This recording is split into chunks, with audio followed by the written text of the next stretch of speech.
Pastor Carter comes in this morning. What are you going to preach about today? I don't know. Cindy calls me. What are you going to preach about today? I said, I don't know. Walk in the door. Nathan and Brittany said, what are you going to preach about? I said, I don't know. I wrote down 4 things and told Rachel to put them up on the board. Let's go. So, Rochelle, I believe this. I laid in my office in my chair, laid back, and I watched probably 25 different people preach yesterday. And out of the 25, and this is from every generation, so probably the last 50 years, and out of the 25 people that preached, I felt God moving in about 3 of them. And I thought, my God, I'm sorry, we're forsaking you. We're doing to Jesus what they did to Jesus. We're re-crucifying him. Except we're not doing it with the cross and nails. We're doing it with words. And I really thought that.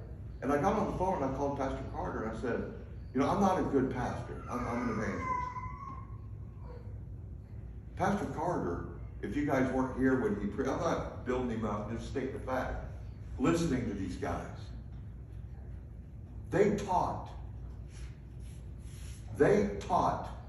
the Bible. That he was part of the movement when it was 82%. And then all of a sudden this prosperity stuff came.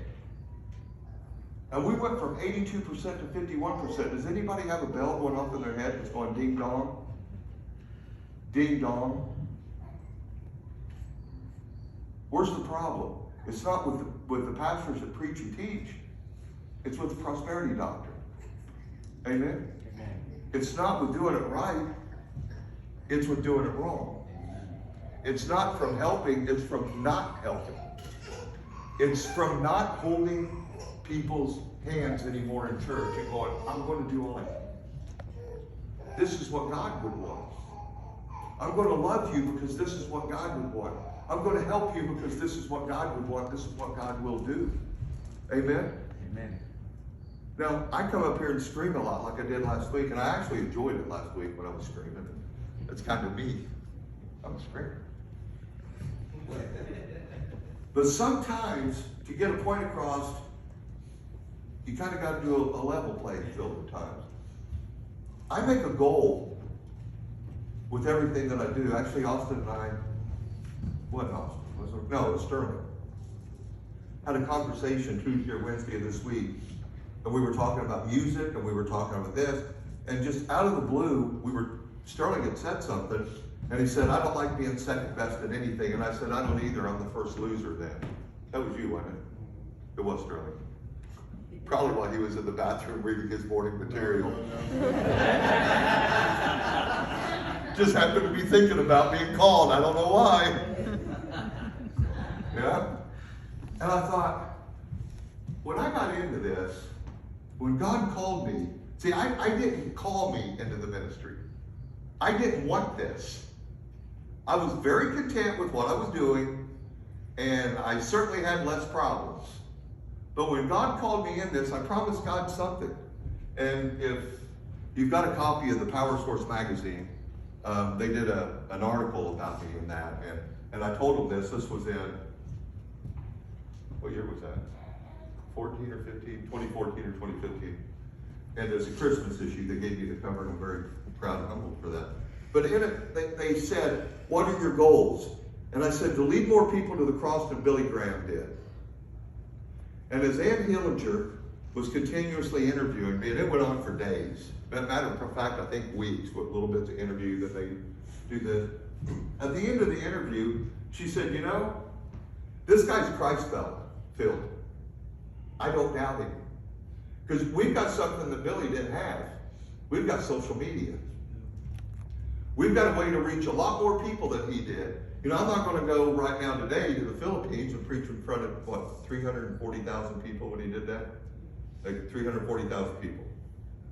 But we, as even this church in here, what you guys don't realize, social media-wise, we're reaching tens of thousands of people a week. Are you guys aware of that? This church, this Cowboy church, this old man and that old man, nobody knows who I'm pointing to. This old man and Pastor William Carter, that's who I was mentioning, the other old man. When we're both up here, we reach tens of thousands of people. That's not by our doing. That's by God allowing us to do it because we're walking in his footsteps to do it. So I asked this church something. What would seriously happen if everybody in this church today made it an absolute mission, that next Sunday somebody that isn't here today is going to set aside till next week? You know what that does? It doubles our church size.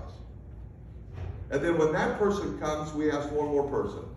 Have somebody else come in this week that is sitting with you today.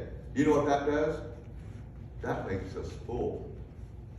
And when that happens, do you know what God is going to do? God's going to poke Jesus in the chest and say, I told you that little church down there was going to do it big. And we're going to do it big. Not because I say so, because I do say so, but because God has anointed this building.